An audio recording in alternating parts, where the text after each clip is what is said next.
Vous, c'est toutes les olives qui vous intéressent? Oui, voilà, nous sommes l'interprofession oléicole. Nous représentons toute la filière oléicole. On travaille pour les oléiculteurs et pour les mouliniers. Voilà, donc ici notre rôle c'est de faire découvrir les différentes saveurs des huiles d'olive. Et les différents goûts et les différentes utilisations culinaires au niveau des huiles d'olive. De France, je précise. Il y a des grandes différences entre les olives? Oui, bien sûr.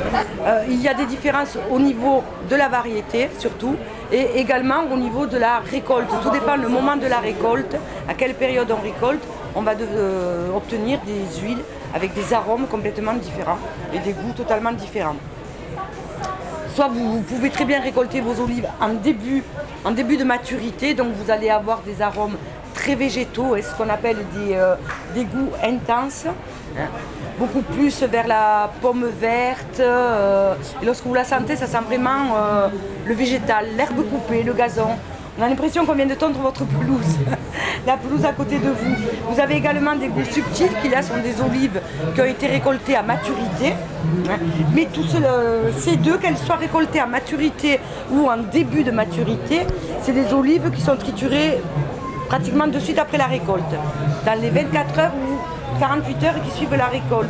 Et ensuite, vous avez des huiles d'olive que nous appelons goût à l'ancienne, qui elles sont des olives qui sont récoltées à maturité, mais ces olives ont été stockées avant d'être amenées à la trituration.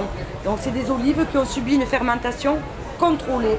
Et alors là, donc tous les arômes végétaux qu'on pouvait avoir avant ont disparu. Là, vous avez des arômes de sous-bois, de champignons. Et bien évidemment, au niveau de la cuisine, on ne va pas du tout s'en servir de la même façon. Voilà, vous allez avoir les goûts subtils qui vont très bien avec la pâtisserie.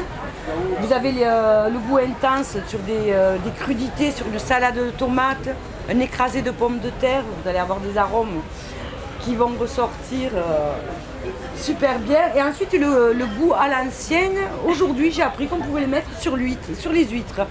Ça allait très très bien avec les huîtres, ou également avec du chocolat, pour faire du chocolat.